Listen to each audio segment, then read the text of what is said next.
সালামু আলাইকুম সুপ্রিয় ভাই বোনেরা, আমি আছি মাহমুদুল্লাহ সিরাজুল ফাহিম তোমাদের সাথে। পূর্ববর্তী লেকচারের ধারাবাহিকতায় আমরা আজ আলোচনা করব উচ্চতর গণিত প্রথম পত্রের একটি গুরুত্বপূর্ণ অধ্যায় বিন্যাস এবং সমাবেশের সমাবেশ প্রশ্নটি। চলো শুরু করা যাক। আজ আমরা শুরু করব শর্তাধীন সমাবেশ দিয়ে। একটা ছোট সিম্পল উদাহরণ দিয়ে দেখা যায়। ধরলাম n সংখ্যক তোমার কাছে ভিন্ন ভিন্ন বস্তু আছে, যার মধ্যে r সংখ্যক বস্তু নিয়ে আমাকে সমাবেশ সংখ্যা নির্ণয় করতে হবে যাতে p সংখ্যক বস্তু সর্বদাই থাকে। তাহলে আমরা খেয়াল করি, আমার কাছে যেহেতু n সংখ্যক বস্তু আছে, যার মধ্যে থেকে আমাকে r সংখ্যক বস্তুকে নিয়ে সমাবেশ গঠন করতে হবে, যেখানে হচ্ছে p সংখ্যক বস্তু সর্বদাই থাকবে। যেহেতু p সংখ্যক বস্তু সর্বদাই থাকবে, খেয়াল করো, তাহলে হচ্ছে তাদেরকে আমি ফিক্স করে নিতে পারি না। হ্যাঁ, এখন কথা হচ্ছে আমি যদি তারা ফিক্সড হয়, খেয়াল করো, তাহলে আমার বর্তমানে বস্তুর সংখ্যা দাঁড়ালো কত? বর্তমানে দাঁড়ালো, খেয়াল করো, n মাইনাস পি সংখ্যক বস্তু আমার কাছে অবশিষ্ট আছে। আর n মাইনাস পি সংখ্যক বস্তু থেকে আমাকে কয়টা বস্তু নিতে হবে? আমাকে নিতে হবে আর মাইনাস পি সংখ্যক বস্তু। কারণ হচ্ছে কি, পি সংখ্যক বস্তু হচ্ছে কি হচ্ছে আমার সর্বদাই থাকবে। সো আলটিমেটলি তাহলে এই n মাইনাস পি সংখ্যক বস্তু হতে আর মাইনাস পি সংখ্যক বস্তু নেওয়ার সমাবেশটা কি হবে? হ্যাঁ, এটা আমরা সবাই জানি, এটা সমাবেশ হবে n মাইনাস পি আর C R minus P, right? তাহলে খেয়াল করো, n minus P C R minus P, n minus P C R minus P. আচ্ছা, তাহলে একটু হলো, তাহলে এই সমাবেশটা কি হবে?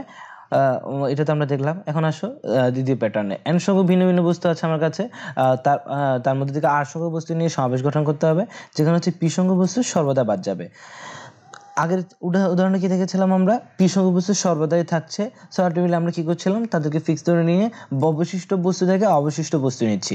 এখন খেয়াল করো, পি সংখ্যক বস্তু সর্বদাই যদি বাদ যাবে, তাহলে আমরা কি বলতে পারি না যে আমার কাছে যে n সংখ্যক বস্তু আছে তাদের থেকে আমি আসলে পি সংখ্যক বস্তুকে বাদ দিয়ে দিব। তাহলে n সংখ্যক বস্তু থেকে যদি আমি পি সংখ্যক বস্তু বাদ দিয়ে দিই, অবশিষ্ট যে n মাইনাস পি সংখ্যক বস্তু আছে, আমি তার কাছ থেকে এর থেকে যদি আমি r সংখ্যক বস্তু নিই, তাহলে আমাকে আমার কাঙ্ক্ষিত সমাবেশ পেয়ে যাব না? হ্যাঁ, কাঙ্ক্ষিত সমাবেশ আমি পেয়ে যাব। তাহলে খেয়াল করো, অবশিষ্ট বস্তু থাকে কত? n মাইনাস পি সংখ্যক। আর n মাইনাস পি সংখ্যক বস্তু থেকে আমি কতটুকু কি পরিমাণ বস্তু নিব? r সংখ্যক বস্তু নিব। তাহলে আমার n মাইনাস পি সংখ্যক বস্তু থেকে r সংখ্যক বস্তু নেওয়ার সমাবেশটা কি ছিল? n মাইনাস পি সি আর, রাইট? হ্যাঁ, n মাইনাস পি সি আর। আচ্ছা, তাহলে এবার আসো আমরা পরবর্তী স্লাইডে চলে আসি। পরবর্তী স্লাইডে কি বলে দেখো, আমার কাছে n সংখ্যক ভিন্ন ভিন্ন বস্তু আছে, তাদের হতে প্রত্যেকবার কমপক্ষে একটি বস্তু নিয়ে সমাবেশ সংখ্যা নির্ণয় করতে হবে। তাহলে খেয়াল করো, আমাকে n সংখ্যক ভিন্ন ভিন্ন বস্তু আছে, তার মধ্যে আমাকে কমপক্ষে প্রত্যেকবার একটা করে বস্তু নিতেই হবে। সো আলটিমেটলি খেয়াল করো, এটা সমাবেশ নির্ণয় করার ক্ষেত্রে আমাদের একটু দেখতে হবে, সেটা হচ্ছে কি, খেয়াল করো, তোমার কাছে ধরলাম 5টা ভিন্ন ভিন্ন বস্তু আছে। ধরলাম তোমার কাছে একটা কলম আছে, একটা পেন্সিল আছে, ধরো একটা শার্পনার আছে, একটা রাবার আছে, আর আরেকটা হচ্ছে কি, ধরো তোমার কাছে একটা ছোট, ধরো কি বলবো, একটা মোবাইল আছে। ধরো মোট কথা 5টা ভিন্ন বস্তু। তাহলে খেয়াল করে, এখানে বলছে কমপক্ষে একটা বস্তু তোমাকে নিতেই হবে। সো আলটিমেটলি তুমি কি করবা? তাহলে প্রত্যেকটা ক্ষেত্রে তোমার কি হতে পারে, তোমার কাছে দুটো অপশন আছে। তোমার কাছে কি অপশন আছে? খেয়াল করো, আমি একটা কলমকে নিব অথবা নিব না। সো আলটিমেটলি দুটো অপশন। আমি একটা পেন্সিলকে নিব না, দুটো অপশন। একটা যে মোবাইলটা আছে ওটা নিব না, দুটো অপশন। সো আলটিমেটলি খেয়াল করো, এমন হতে পারে তুমি আবার, হ্যাঁ, তুমি সবই নিতে পারো। আবার খেয়াল করো, তুমি 4টাও নিতে পারো, যে কোনো একটাকে বাদ দিয়ে। 3টা নিতে পারো, 2টা নিতে পারো, একটা নিতে পারো। আবার কিন্তু তুমি একটাও নিবা না, এটা হবে না। ঠিক আছে, বুঝতে পারছি? সো আলটিমেটলি আমরা কি করবো তাহলে হচ্ছে, প্রতিটা বস্তু ক্ষেত্রে দেখতে পাচ্ছি আমরা দুইটা ব্যবস্থা আছে। এরপর কি করবো, খেয়াল করো, যেহেতু আমরা দুইটা ব্যবস্থা কি হচ্ছে, একটা হচ্ছে গ্রহণ, একটা বর্জন। হ্যাঁ, আমরা এটা বলেছি। সুতরাং খেয়াল করো, n সংখ্যক যদি 5টা বস্তুর ক্ষেত্রে, যেহেতু আমার 5টা, খেয়াল করো, যখন 5টা বস্তু বলেছিলাম, প্রত্যেকটার ক্ষেত্রে কি ছিল? 2টা করে অপশন ছিল। তাহলে 5টা বস্তুর ক্ষেত্রে টোটাল অপশন কত আসে? 5টা বস্তুর ক্ষেত্রে টোটাল অপশন আছে, খেয়াল করো, 5টা 2, অর্থাৎ এটাকে 2^5 লেখা যায় না? তাহলে খেয়াল করো, 2^5 সংখ্যক আমার উপায় আছে। বুঝতে পারছি?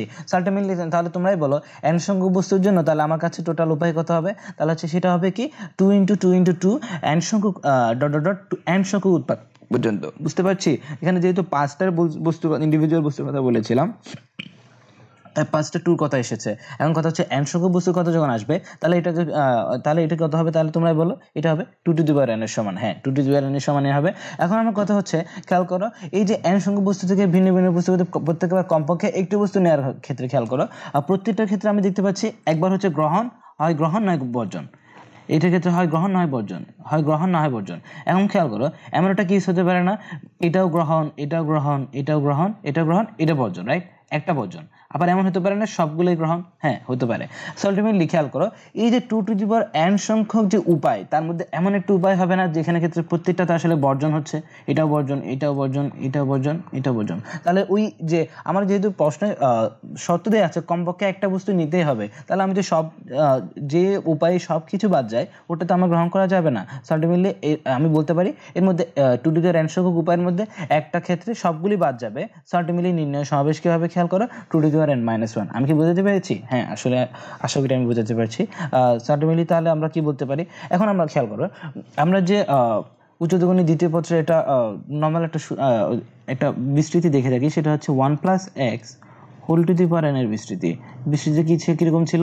1 + x whole to the power n সমান nc0 x to the power n plus nc1 x to the power n - 1 plus nc2 x to the power n - 2 sorry plus dot dot dot শেষ পদটা ছিল ncn, শুধু ncn, হ্যাঁ x to the পাওয়ার যেহেতু কমতে কমতে এক সময় x এর পাওয়ার চলে আসবে কত, x এর উপর পাওয়ার 0 চলে আসবে, 1 এর উপর পাওয়ারটা হাইয়েস্ট হয়ে যাবে। সো আলটিমেটলি এই বিস্তৃতিতে আমরা খেয়াল করি যখন আমি x এর জায়গায় 1 বসাবো, x = 1 বসাবো, তো খেয়াল করো তখন আমার কি চলে আসে, এদিকে চলে আসে 1 + 1 + 1 whole to the power n অর্থাৎ 2 টু দি পাওয়ার n সমান কি চলে আসে nc0। খেয়াল করো x সমান 1, nc0 plus nc1 plus nc2 plus dot dot dot শেষ পদটা কি ছিল ncn, মানে হচ্ছে কত, আমি ncn এর মান আগে কি দেখেছিলাম তোমরা নিজেরা বলো, ncn এর মান হচ্ছে কত 1 না? হ্যাঁ ncn এর মান হচ্ছে 1। তাহলে আমরা খেয়াল করো এই যে এটা আনলাম, এক্ষেত্রে খেয়াল করো এটা 2 টু দি পাওয়ার n সমান আমরা কি পেলাম nc0 প্লাস ncn, আচ্ছা এটা ncn এ লিখি অসুবিধা নেই, nc0 plus nc1 plus nc2 plus dot dot dot শেষ পদটা হচ্ছে ncn। এই তাহলে এই লাইনটাই আমি এখানে লিখেছি, সেটা হচ্ছে খেয়াল করো nc0 plus nc1 plus nc2 plus nc3 dot dot dot শেষ পদটা কত দেখতে পাচ্ছি ncn = কত আসে 2 টু দি পাওয়ার n। তাহলে এটার ক্ষেত্রে খেয়াল করো যে আমি যদি এই যে প্রথম টার্মটা খেয়াল করো, এটা হচ্ছে কি n সংখ্যক বস্তু থেকে 0 সংখ্যক বস্তু নিয়ে সমাবেশ, বলতে পারি না এটা? হ্যাঁ এটা বলতে পারি। সো আলটিমেটলি এই পোর্শনটা যদি আমি বাদ দিয়ে দিই পুরোটা মানে উভয় পক্ষ থেকে, তাহলে আমি কি পাই না nc1 plus nc2 plus nc3 plus dot dot dot ncn পর্যন্ত এই সমাবেশটা পাবো না, এবং এই সমাবেশটাই আসলে আমার n সংখ্যক ভিন্ন ভিন্ন বস্তু থেকে প্রত্যেকবার কমপক্ষে একটি নিয়ে সমাবেশ সংখ্যা সমান হয়। তাহলে আমরা দেখি পরবর্তী লাইনটা আসে, সেটা হচ্ছে কি nc1 plus nc2 plus nc3 plus dot dot dot ncn পর্যন্ত এটার মানটা চলে আসে 2 টু দি পাওয়ার -1। আমি কি বুঝতে পেরেছি? হ্যাঁ এটাই আসলে এই লাইনটাকে এই যে বলছি সত্যটাকে আসলে রিপ্রেজেন্ট করে যে n সংখ্যক ভিন্ন ভিন্ন বস্তু হতে প্রত্যেকবার কমপক্ষে একটি বস্তু নিয়ে সমাবেশ সংখ্যাটাকে। তাহলে আসো এবার পরবর্তী স্লাইডে আসা যাক। এই যে আগের স্লাইডে আমরা কি দেখেছিলাম, সবগুলো বস্তু হচ্ছে ভিন্ন ভিন্ন, অর্থাৎ প্রত্যেকটা বস্তু কি ছিল ইন্ডিভিজুয়াল ছিল, কিন্তু এখন বলবো সবগুলো বস্তু আসলে ভিন্ন নয়। কিছু বস্তু আছে যারা রিপিটেশনের মধ্যে আছে, ধরো খেয়াল করো পি সংখ্যক এক প্রকার, কিউ সংখ্যক অন্য আরেক প্রকার, আর সংখ্যক তৃতীয় এক প্রকার, এবং অবশিষ্ট কে সংখ্যক ভিন্ন ভিন্ন বস্তু ভিন্ন ভিন্ন বস্তু থেকে যে কোনো সংখ্যক বস্তু নিয়ে সমাবেশ সংখ্যা। খেয়াল করো আগের উদাহরণটাই আসলে এক্ষেত্রে কি হবে, আমার আগের মতো কমপক্ষে একটা বস্তু নিতেই হবে, মানে যে কোনো সংখ্যক বস্তু নিব কিন্তু কমপক্ষে একটা নিতেই হবে। কিন্তু এক্ষেত্রে দেখতে পাচ্ছি পি সংখ্যক বস্তুর একই রকম আছে, কি সংখ্যক বস্তু অন্য আরেক রকম আছে, আর সংখ্যক বস্তু অন্য আরেক রকম, এবং কে সংখ্যক বস্তুটা ভিন্ন ভিন্ন। সো আলটিমেটলি কে সংখ্যক বস্তুর ক্ষেত্রে আমরা কিন্তু পেয়ে গেলাম। কে সংখ্যক বস্তুর ক্ষেত্রে কি ছিল, ওই যে আমরা আগে দেখছিলাম 2 টু দি পাওয়ার n ছিল n সংখ্যক বস্তুর ক্ষেত্রে। সো আলটিমেটলি কে সংখ্যক ভিন্ন ভিন্ন বস্তুর জন্য আমরা শুধু পার্শিয়ালি এটার জন্য আসবে 2 two the power k, right? আচ্ছা আমরা পরে বলছি। এবং খেয়াল করো আমার যে পি সংখ্যক ভিন্ন ভিন্ন বস্তু আছে, খেয়াল করো পি সংখ্যক এক প্রকার আছে না, সরি পি সংখ্যক এক প্রকার আছে। এখন এই এক প্রকারের ক্ষেত্রে আমরা কি করতে পারি, আমার কয় উপায়ে আমি এক প্রকার বস্তু নিতে পারি, আমাকে শর্ত দেওয়া আছে যে কোনো কমপক্ষে একটা নিতে হবে। তাহলে খেয়াল করো পি সংখ্যক বস্তুর ক্ষেত্রে এমন হতে পারে না আমি একটাও নিলাম না, যেটা হচ্ছে 0 উপায় হতে পারে, একটাও নিলাম না। আবার হতে পারে পি সংখ্যক বস্তুর মধ্যে থেকে একটা নিলাম, হতে পারে পি সংখ্যক বস্তু থেকে 2টা নিলাম, হতে পারে, এবং সর্বশেষ হতে পারে এভাবে সর্বশেষ পি সংখ্যক বস্তু পি সংখ্যকই নিলাম। এটা হতে পারে না। সো আলটিমেটলি আমার কাছে টোটাল ওয়ে কটা দাঁড়ালো তোমরাই বলো। খেয়াল করো 1 থেকে p পর্যন্ত, তাহলে p সংখ্যক ওয়ে, তার আবার 0 একটা আছে। সো আলটিমেটলি p+1 সংখ্যক উপায় আছে না, তাহলে আমি p সংখ্যক বস্তুকে p+1 সংখ্যক উপায়ে নিতে পারছি, ঠিক কি না? হ্যাঁ, আমরা আসলে খেয়াল করো p সংখ্যক এক প্রকার বস্তু থেকে আমরা 0 1 2 3 p সংখ্যক উপায় বাছাই করতে পারি। সো আমরা কি বলতে পারি আসলে p সংখ্যক একরূপ বস্তু থেকে p+1 সংখ্যক বাছাই করা যায়, এত উপায়ে বাছাই করা যায়। তাহলে খেয়াল করো p সংখ্যক এক প্রকার বস্তু ছিল, q সংখ্যক অন্য আরেক প্রকার বস্তু ছিল, তাহলে q সংখ্যক বস্তুকে সেম একইভাবে q+1 সংখ্যক উপায়ে বাছাই করা যাবে। আবার তাহলে r সংখ্যক বস্তুকেও কি করা যাবে, r+1 সংখ্যক উপায়ে বাছাই করা যাবে। এখন আমরা বলি ওই যে আগের যে উদাহরণটা দেখেছিলাম q অবশিষ্ট q সংখ্যক যেটা আছে ভিন্ন ভিন্ন বস্তু, তাহলে আমরা খেয়াল করো আমরা বলতে পারি না q সংখ্যক বস্তুর ক্ষেত্রে প্রত্যেকটার জন্য ইন্ডিভিজুয়ালি দুইটা ঘটনা করতে পারে, একটা হচ্ছে গ্রহণ, আরটা হচ্ছে বর্জন, রাইট? তাহলে খেয়াল করো দুইটা উপায় দেখতে পাচ্ছি আমরা। এই দুইটা উপায়ের ক্ষেত্রে আমরা কি দেখতে পাচ্ছি, হয় একটা কি ক্যাশ সংখ্যক বস্তুর মধ্যে প্রত্যেকটাকে হয় নিব নাহলে নিব না, ঠিক কিনা? তাহলে আমরা বলো ক্যাশ সংখ্যক বস্তুর ক্ষেত্রে তাহলে প্রত্যেকটা ক্ষেত্রে যেহেতু দুইটা করে উপায়, তাহলে আমরা বলো ক্যাশ সংখ্যক বস্তুর জন্য তাহলে কতটা উপায় দাঁড়াবে, তাহলে এটাকে বলতে পারি কে এর উৎপাদক পর্যন্ত।